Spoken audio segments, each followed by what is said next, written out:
Hola.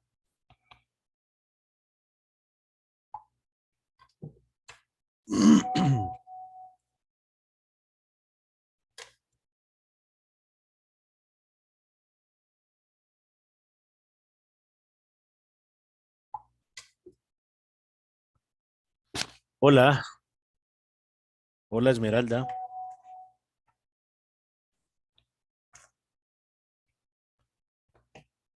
Esmeralda, Jennifer, Estefanía. Hola. Buenas tardes, profe. ¿Cómo están? Bien, profe, gracias. Esmeralda, ¿me escuchas?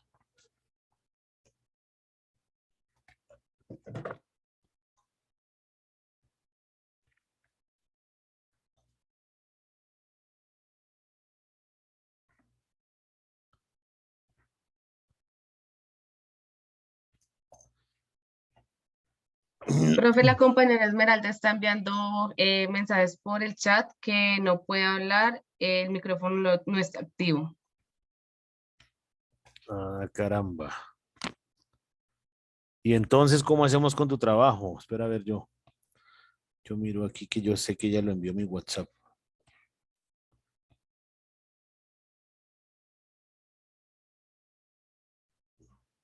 Esperen un segundo. Hola, Jennifer.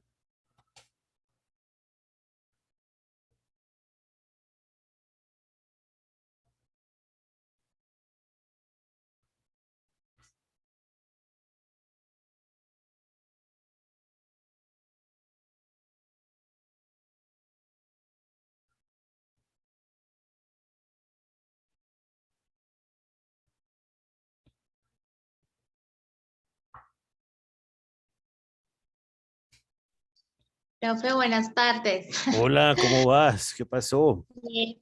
Profe, qué pena, qué pena. Es que no podía hablar, no me decía que el anfitrión no me había activado el micrófono. Está bien, espera a ver, yo miro aquí. Política fiscal. Espera un segundo. Profe, hay problemas si no enciendo la cámara. Es que me prestaron un computador y el computador le falla la cámara. No te preocupes. Listo, profe, gracias.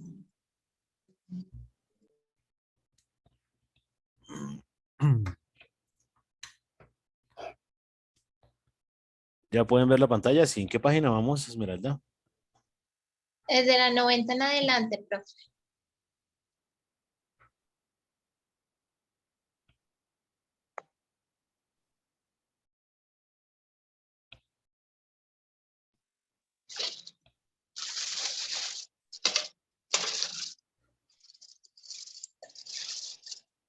De la 90.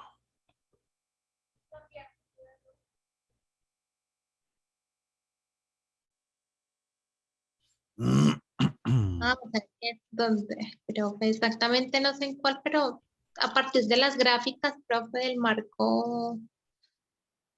Bueno, ya bajito. La próxima, niñas, apunten la página en la que vamos. Marco histórico, Sí, señor. desde ahí, ¿cierto? Sí, señor. Sí, profe. Eso ya lo habíamos visto, sino a partir de las gráficas, profe, que tocaba ajustar. Muy bien. Entonces, en Bogotá y Medellín aparecieron fábricas dedicadas a la producción de bienes. Espera un segundo.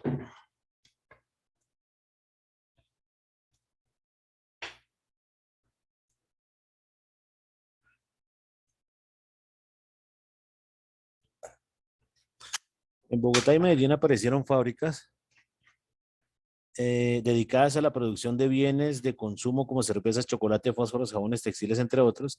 De la misma manera, el precio del café y sus exportaciones aumentaron al final de la década de 1910 y entre el 24 y el 28, en un contexto de evolución favorable de los términos de intercambio y aumento de la inversión extranjera con destino a la producción de otros productos como el petróleo y el banano.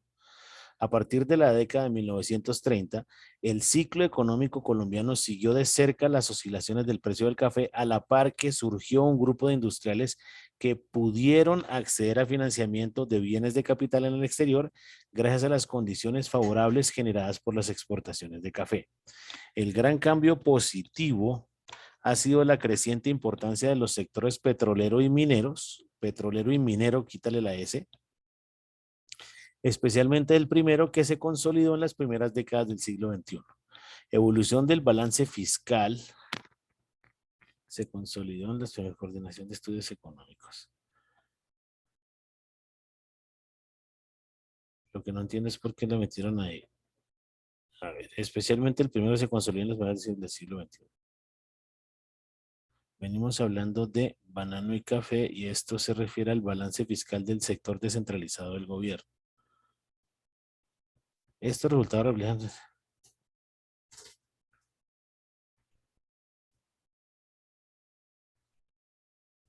El gran cambio positivo ha sido la creciente importancia del sector petrolero y minero. Y me hablas de una gráfica del balance fiscal del sector descentralizado y del gobierno nacional central.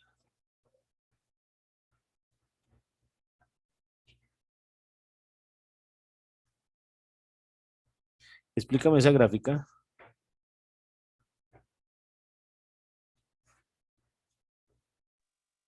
Ahí abajo, profe, está la explicación de la gráfica o no la puse.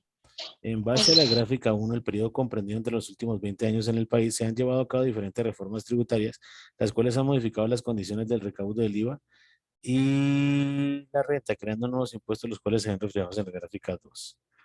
Estos resultados, ¿esto que está en amarillo qué es? Profe, lo que está en amarillo es lo que tocaba agregar, profe, la explicación de la gráfica. ¿Esa es la aplicación de la gráfica? Sí, señor, sí. Estos resultados reflejan datos relevantes que pueden influir al momento de crear nuevos impuestos en el país y asimismo contribuir a futuros análisis que permitan estudiar el crecimiento durante los próximos años. Pues como se logra evidentemente... No, yo creo que el análisis es lo que está encima de lo amarillo, Esmeralda. Sí, profe. Bueno. O sea, a partir de debajo de las gráficas empieza el análisis.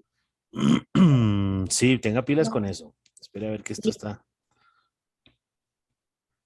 Yo creo que donde dice que se consolidó en las primeras décadas del siglo XXI, o sea, terminando este párrafo, debería iniciar un párrafo que dé introducción a la evolución del balance fiscal del sector centralizado y del gobierno central, para darle entrada a esta gráfica. Son 2, 3 líneas que me den entrada ahí. Listo, profe. Entonces ahí podemos terminar. Se consolidó en las primeras décadas del siglo XXI. Analizando o identificando la evolución del balance fiscal, ¿cierto? Podemos determinar tal y tal cosa, y ahí sí le damos entrada a la evolución del balance fiscal del sector descentralizado y del gobierno nacional central del 94 al 2015. Entonces, total descentralizado.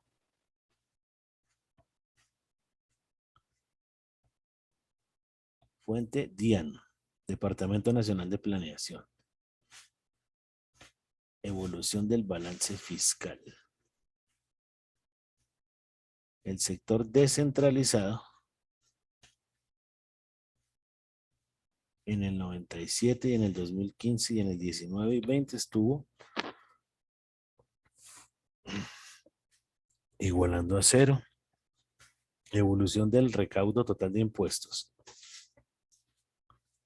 En el 19, en el 20 y en el 21. Recaudo de impuestos. Y en el 20 fue pésimo, negativo. A ver, entonces, en base a la gráfica 1, en el periodo comprendido entre los últimos 20 años en el país, se han llevado a cabo diferentes reformas tributarias, las cuales han modificado las condiciones del recaudo del IVA y renta, creando nuevos impuestos, los cuales se ven reflejados en el recaudo total. Estos resultados reflejan datos relevantes que pueden influir al momento de crear nuevos impuestos en el país. Asimismo, contribuir a futuro, quitamos esta S. Ah, ya entiendo. Contribuir a futuros análisis, no mentira, lo de la S está bien. a contribuir a futuros análisis que permitan estudiar el crecimiento durante los próximos años, pues como se logra evidenciar gráfica 1 y 2 durante, aquí falta una coma, durante los periodos 2011-2017 se caracterizó por un ciclo de contracción propiciando un constante déficit económico, lo cual se evidencia en la serie de tiempo de los indicadores del PIB, del IPC, del desempleo y la inflación, en la cual se determinó una disminución en la variación del crecimiento del PIB, marcado por una mayor decadencia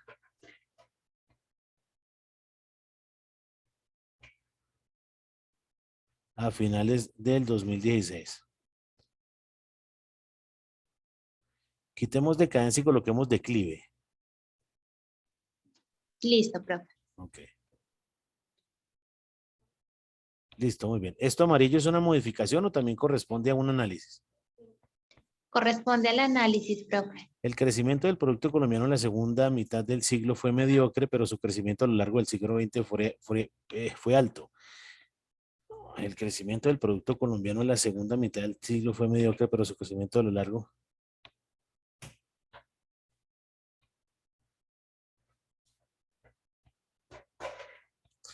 Quitemos este fue alto y colocamos fue creciente.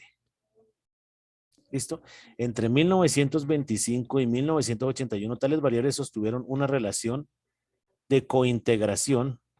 Ahí o pégalo o colócale un guioncito, o de equilibrio de largo plazo. Entre 1925 y 1981, coma, aquí falta una coma, la elasticidad del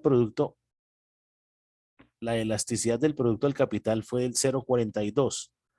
Y la tasa de crecimiento, aquí te falta el porcentaje, 0,42%, y la tasa de crecimiento de la eficiencia laboral fue el 2,8% anual. Con posterioridad a 1981 desaparece la vigencia de integración, aún así los ejercicios con regresiones son mínimos cuadrados para 1925 y 1994 y 1950 y 1994, permiten estimar en rangos casi similares, aunque con valores medios algo bajos. Este 7, no sé qué es, lo eliminas. Listo, profe. La integración a partir de 1981 y los resultados de las estimaciones por mínimos cuadrados son síntomas de dos hechos básicos ocurridos desde mediados o fines de los años 60. El primero, una desaceleración en el crecimiento del producto por trabajador asociado a una caída de la tasa de crecimiento de la eficiencia laboral. El segundo, una aceleración en el ritmo de crecimiento del capital por trabajador en la primera mitad de los 90. Aunque parte de lo ocurrido con la evolución del capital por trabajador a partir de 1991 puede explicarse por la sobreestimación de la inversión bruta. Es preocupante el hecho de que el crecimiento económico haya adoptado en los últimos quinquenios una modalidad bajo la cual... Espera. Un segundito, aquí yo acomodo esto.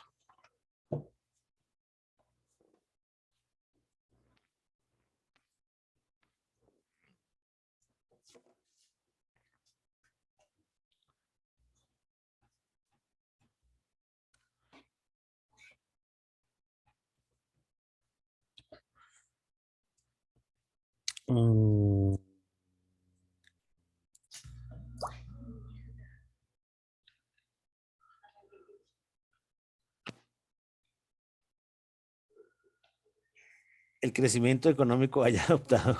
Perdón, un segundo. Un segundito, pues.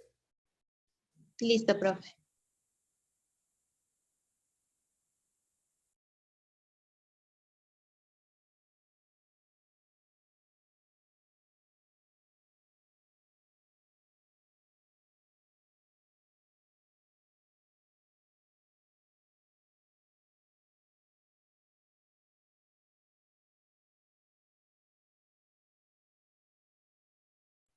En los últimos quinquenios, una modalidad bajo la cual los esfuerzos de acumulación de capital físico no se traducen en ritmos compatibles de aumento del producto per cápita y por trabajador.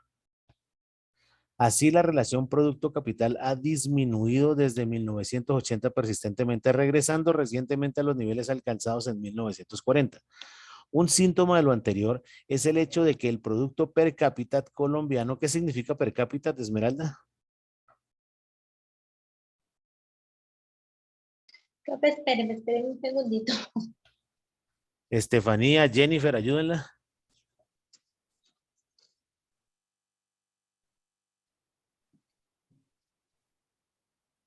Es una variable económica, profe, que se distribuye entre los componentes en defensa, por ejemplo. Ay, profe, sé que es una variable económica, profe. Eso está claro. Sí, señor. Estefanía, Jennifer. No me paran ni 5 de bolas. Per cápita es por persona. Ah, listo, profe. ¿Listo? Por Sí, cabeza. señor. Ok. Listo, profe. El ingreso, a ver, el Producto Interno Bruto per cápita sería coger el total del Producto Bruto y dividirlo entre el número de habitantes para saber cuánto, entre comillas, le corresponde a cada persona. Igual es como un promedio, eso no es real. Este no es que colombiano no se esté acercando al de Estados Unidos como se mencionó y previamente. Como se mencionó y previamente, no, como se mencionó y quitas previamente. ¿Listo? Quitas este pedazo. Sí, señor. Listo. Identificamos que los impuestos para el 2021 fue la mayor cantidad de recaudos a partir de junio y julio hasta diciembre. Podemos analizar la gráfica 2. En el año 2019 es un comportamiento normal de economía y si miramos la gráfica es estable. No entiendo eso. Se identifica, porque usted está haciendo el trabajo sola, que los impuestos para el 2021 fue la mayor cantidad de recaudos a partir de junio y julio hasta diciembre. Fue la mayor cantidad de recaudos a partir de junio hasta diciembre y quitamos julio. ¿Vale? Sí, señor. Podemos analizar la gráfica 2 en el año 2019, que es un comportamiento normal de economía. Y si miramos la gráfica es estable. En el año 2019 la línea negra, que está cerca del 6 o el 7%. Vamos a quitar esa línea negra, ¿sí? La tendencia que está cerca del 6 al 7%. ¿Listo? Igual eso está Listo. grabado para que lo vayas organizando. Y se mantuvo estable en diciembre, quedando en el 9%, que era un comportamiento normal de la economía. Quedando en el 9%, que era un comportamiento normal de la economía. Se ve por consiguiente una fuerte caída para el año 2020. Se ve por consiguiente una caída en el año 2020 con una disminución, quitemos esta caída otra vez, con una disminución abrupta donde se agudizó el tema de la pandemia. Esta E en mayúscula. El comportamiento fue absolutamente catastrófico para el desarrollo económico. Perdón, por eso el recaudo de los impuestos para ese año fue absolutamente complejo. Retomando para el 2021 la tendencia negativa, quitémosle este es, con un pequeño pero permanente crecimiento y finalizar el 2021 en diciembre con el 18.8. ¿Listo? Listo, profe. Perfecto. Y ya puedes, entonces, con esas modificaciones, organizas ya todo eso. ¿Listo? Listo, profe. Igual lo haces en Sí, amarillo, pero lo corriges. Entendiendo que una característica importante para poder hablar de un presupuesto estatal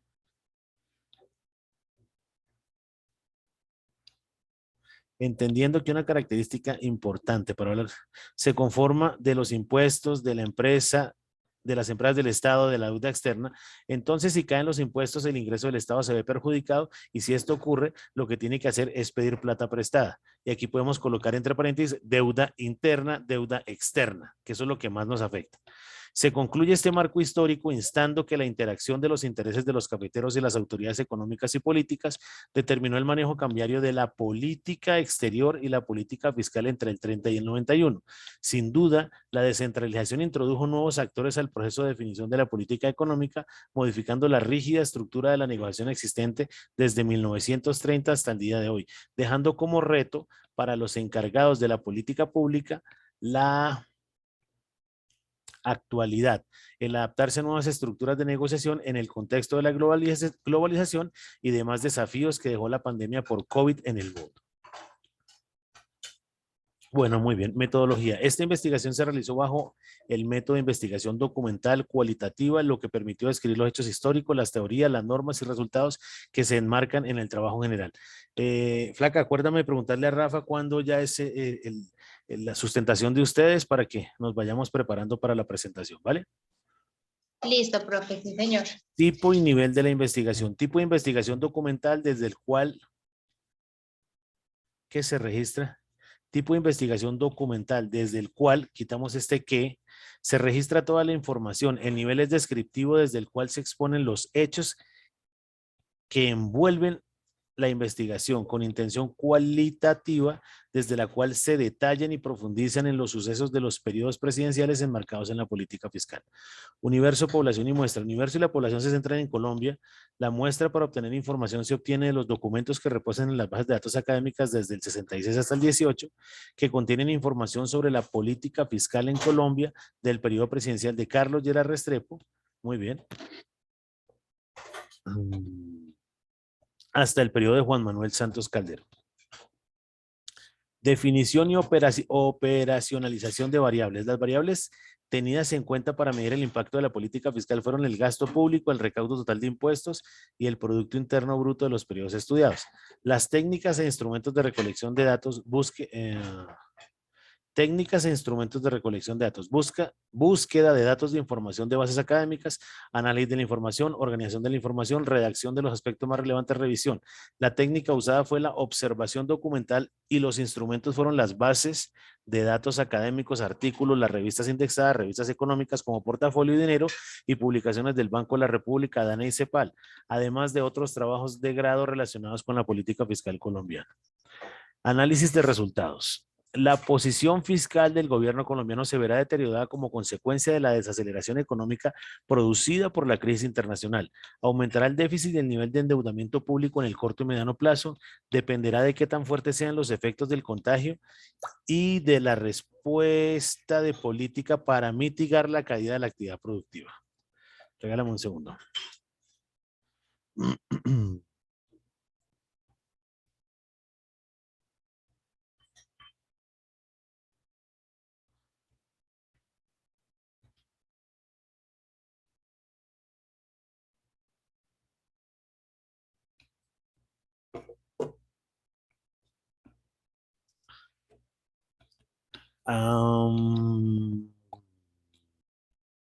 Aumentará el déficit y el nivel de endeudamiento público en el corto y mediano plazo. Dependerá de qué tan fuertes sean los efectos de contagio y de la respuesta política para mitigar la caída de la actividad productiva, como se ve en la gráfica 2, especialmente para el año 2000. Se ve una caída pasando aproximadamente del 10% del recaudo total de impuestos a casi cero, determinando con un menos 7.1% en la recaudación de los impuestos. ¿Listo? Se corrige. Yo pienso que eso ya lo puedes dejar. Quita, se corrige y le pones en amarillo. Ahora, que quede claro que menos 7.1% no significa que los colombianos devolvieron dinero. Es que es en comparación con el año inmediatamente anterior. ¿Vale? Listo, profe. Por ahora, los pronósticos señalan que las economías emergentes saldrán relativamente mejor libradas con respecto a las industrializadas y por tanto la situación fiscal y su manejo macroeconómico no presentan mayores dificultades. Aquí voy a colocar un punto. Como esta investigación se debe terminar mucho antes de lo que pasa, de lo que está pasando con Rusia y Ucrania, ¿cierto? No vamos a tocar ese tema ahí, porque salimos del COVID y inmediatamente nos metemos ahí y ahí vamos a estar afectados absolutamente todos, especialmente por el precio de la gasolina, que va a hacer que el precio de los alimentos se incremente. Sin embargo, el escepticismo ha aumentado y poco a poco se vienen corrigiendo a la baja las proyecciones de crecimiento. Si bien en principio el contagio de la crisis no discrimina entre las economías emergentes y en la práctica el grado de apertura, la solidez y profundización de los mercados financieros, el manejo macroeconómico y la calidad de las instituciones, entre otros, serán factores claves en cada país para contener la propagación de la crisis. A pesar de los avances registrados en los últimos años, la situación actual de las finanzas públicas colombianas permite presumir que el gobierno tiene un espacio fiscal estrecho para compensar adecuadamente los efectos de la crisis internacional. Los resultados indican que la política fiscal discrecional del gobierno colombiano ha sido históricamente procíclica. Para cada punto porcentual de aumento en la brecha del producto, el balance cíclicamente ajustado se deteriora en gran parte. La evidencia también señala que la política fiscal ha sido menos volátil en los últimos 3 años y que el gobierno ha sido consecuente con la condición de sostenibilidad de largo plazo. Por otra parte, el gobierno no ha formulado un programa contracíclico para compensar los efectos de la crisis y sus finanzas sufrirán un apreciable deterioro de la desaceleración que sufrirá la economía de corto y mediano plazo. Discusión de resultados. La caracterización macroeconómica de la política fiscal en Colombia en el largo plazo sustenta 3 rasgos importantes.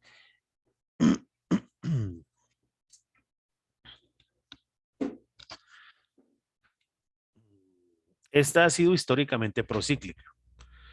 Ha sido consecuente con la condición de sostenibilidad de la deuda en el largo plazo y la política discrecional del gobierno ha reducido su volatilidad en los últimos 3 años. O esto se repitió o ya lo había leído.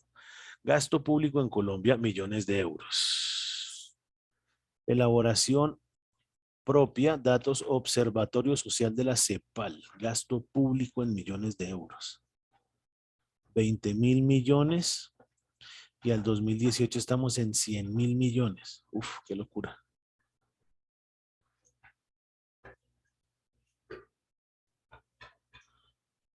El gasto público en Colombia en el 2020 disminuyó en 15.171, ¿qué? 15.000 millones, un 16% hasta un total de 70. Eso está raro, Esmeralda. Sí, profe. Es que mire que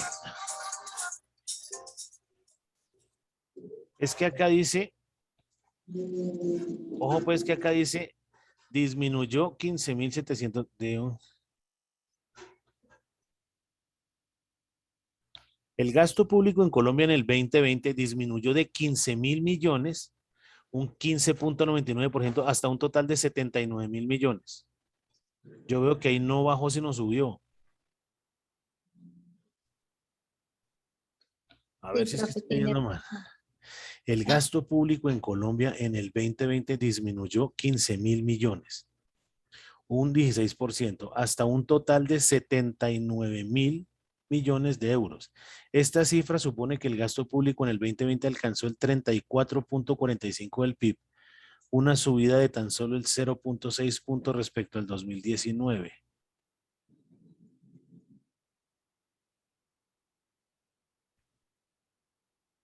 Que en el gasto público fue el 32. Bueno, puedo entender, ¿sí?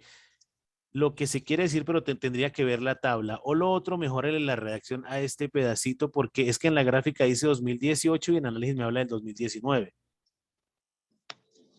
¿Sí lo ves acá? Sí. Y la gráfica va hasta el 2018. ¿Listo? Entonces, pégale una revisada a este primer párrafo. ¿Listo? Listo. Muy bien. La posición de Colombia frente al resto del mundo en el 2020, en cuanto a gasto se refiere, ha empeorado y su situación en la tabla ha pasado del puesto 33 al 43. ¿En cuál tabla?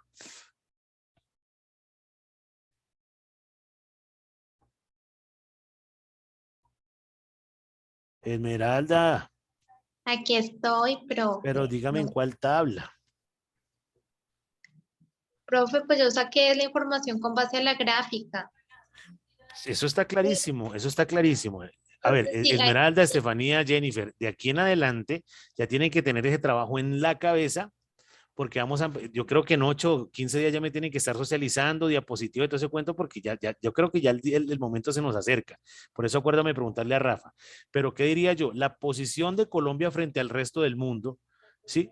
En cuanto a gasto se refiere, entonces ya lo tienes ahí claro. No me digas qué es lo que está allá, sino la tabla que se refiere. Pues, en cuanto a gasto se refiere, Colombia ha pasado del 33 al 43, o sea, ahora gastamos más. Entonces, no es un buen indicador. No te dejes enredar porque ahí está en el texto. ¿Vale? Sí, señor. No obstante, es más importante su posición en el ranking de gasto respecto al PIB y en este caso se ha descendido hasta la posición 91 de 191 países del ranking del gasto público respecto al PIB. Ese párrafo ya le puedes quitar lo amarillo. El primero sí le pegas una revisadita. En el 2020 el gasto público per cápita en Colombia fue de 1.582 euros por habitante. ¿Listo? ¿Tú crees que eso es bueno o malo?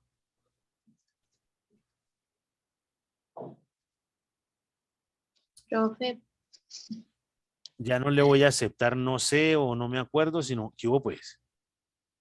sí, señor. 1582 por, hágale, 4000. Contésteme, niña.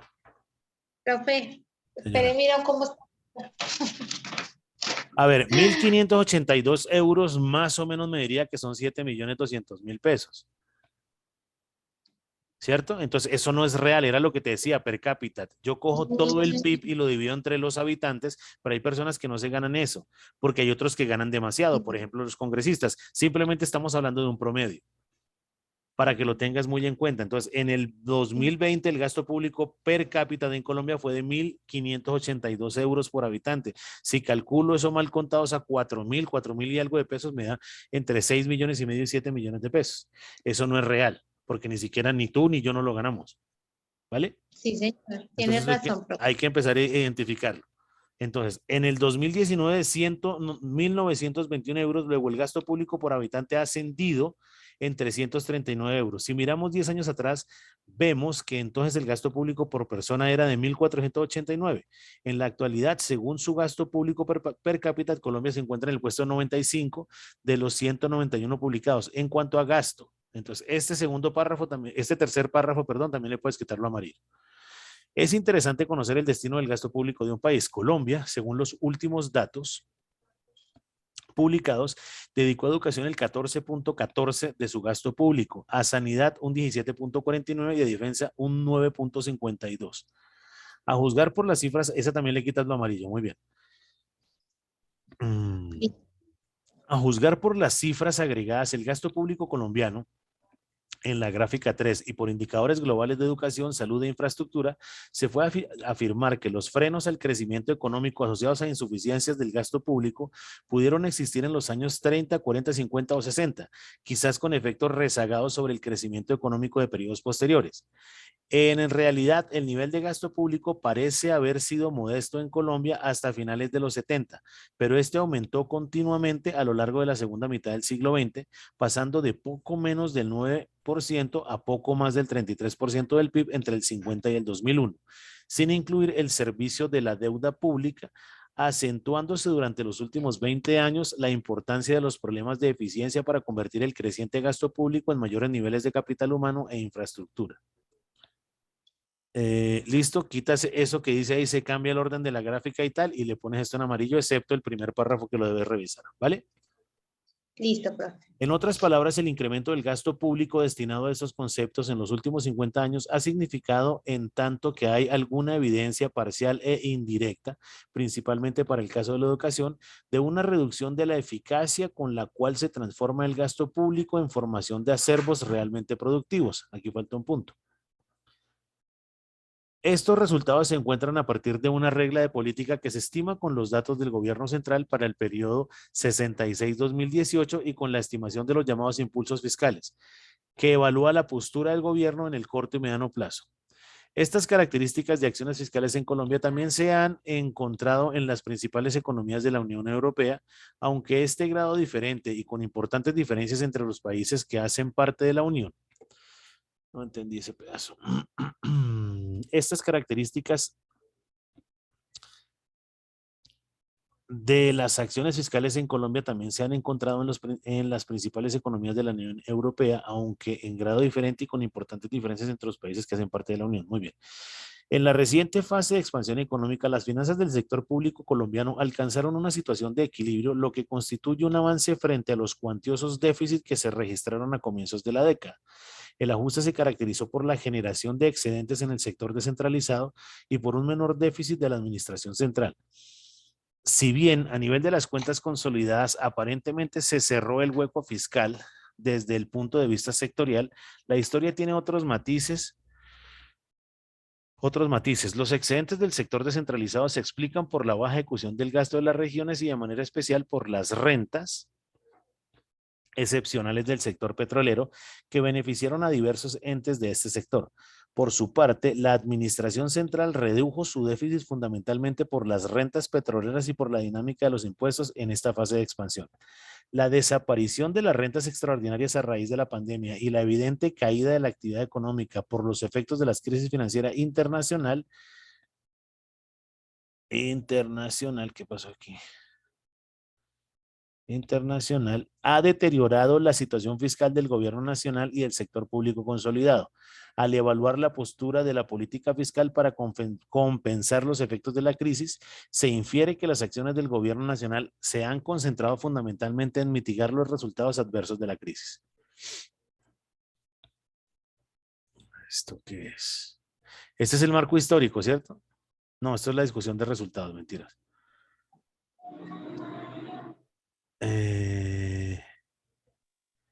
Falta aquí un parrafito donde 3, 4 líneas donde concluyamos la discusión de resultados, ¿vale?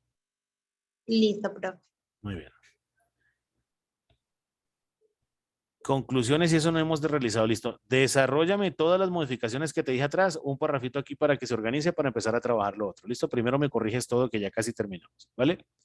Listo, profe. Sí, señor. Listo, ¿tienes preguntas? Profe, ¿en qué página nos quedamos? Corriges todo eso y Ah, estamos en la 109. en la 109. Listo. Capítulo 4, conclusiones y recomendaciones. Obviamente si modificas arriba la página puede cambiar. Esmeralda, necesito que se aprenda esa carreta que está escribiendo, por favor, ¿vale? Sí, señor. Sí, profe, tiene razón. Profe, ¿y cuándo sería que nos reuniríamos? Yo creo que en 8 o 15 días máximo, pero acuérdame cuando nos reunamos con Rafa, yo creo que va a dar clase el domingo, porque falta el resto de compañeros. Entonces, si entra Rafita, entras un minutico y le preguntamos, ¿vale? Listo, profe, eso es presencial la sustentación y también la exposición. Sí, profe, o sea, la sustentación. Con la universidad sí, aunque vamos a propender, de pronto Rafa me decía que nos encontráramos un día entre semana en la universidad. Jennifer me decía que nos fuéramos para la biblioteca del Tintal o para el patinódromo. Eso depende de ustedes. Pero el tema es, a donde me hagan ir, deben ir todos o me voy. Listo, profe. Listo, profe, ¿Vale? para irme preparando, profe. Por favor, pilas con eso porque no podemos estar así, ¿vale? Listo, profe, muchas gracias. Bueno, hágale pues, muy bien. Chao. Chao, profe, feliz noche. Que estés Chao, bien. compañero. Estefanía, creo que sigues tú o Jennifer, yo no me acuerdo. Creo que se conectó primero mi compañera Jennifer, profe. Ok. Hola, Jennifer. Profe, buenas noches. ¿Cómo Compañera, estás? buenas noches. Profe, Buenas noches. pues si Estefanía no tiene ningún problema, puede iniciar ella, profe, es que no sé qué le pasó al computador y no quiere encender. Me tocó conectarme desde el celular en estos momentos, profe. Bueno, entonces No sé qué pasó. envíeme el trabajo al WhatsApp del grupo. No puedo, profe, está en el portátil, es que yo estaba conectada por el portátil y se me apagó. Bueno, póngale Pues, la batería, haga lo sí. que sea mientras yo trabajo con Estefanía y tú lo solucionas, ¿vale? Sí, profe, estoy tratando de encenderlo, no sé qué tiene porque tiene toda la carga, pero pues no, me enciende y está en negro. Bueno, No, échelo no en quiero trabajar, pues le dio miedo. échelo en remojo ahí y mientras trabajo con Estefanía, tú organizas eso, ¿vale? Sí, profe, sí, Listo, señor. igual si se desconecta, tú vuelves y te conectas por el iPhone para que quede registro, ¿vale? No, pues sí, profe, estoy aquí por el celular mientras me prende el portátil. Sí, igual esto se acaba como en 1 minuto y 40 segundos y vuelven y se conectan. Hola, Estefa. Listo. Hola, profe. ¿Cómo vas? Bien, sí, señor. Muéstreme, pues.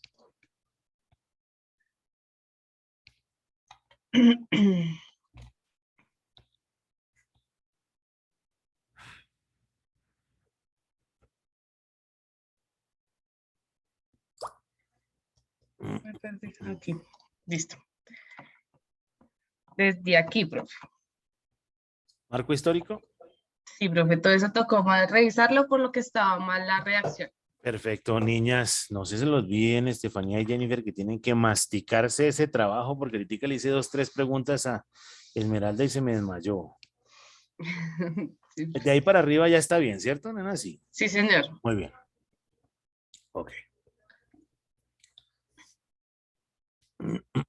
A continuación se relacionan los cambios más importantes. Esa es política cambiaria. La política cambiaria cambiaria. Entonces ahí faltaría un punto. A continuación se relacionan los cambios modernos de la política cambiaria. En 1967 se decretó un régimen cambiario de mini devaluaciones en donde el tipo de cambio variaba día a día de acuerdo con las políticas de las autoridades económicas. Sí, yo moviendo aquí el mouse y tú lo estás colocando ahí.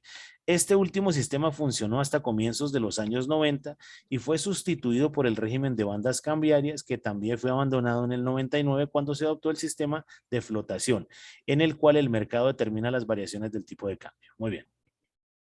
Sube. Este sistema está vigente hoy en día. Entre 1923 y el 2000, el mercado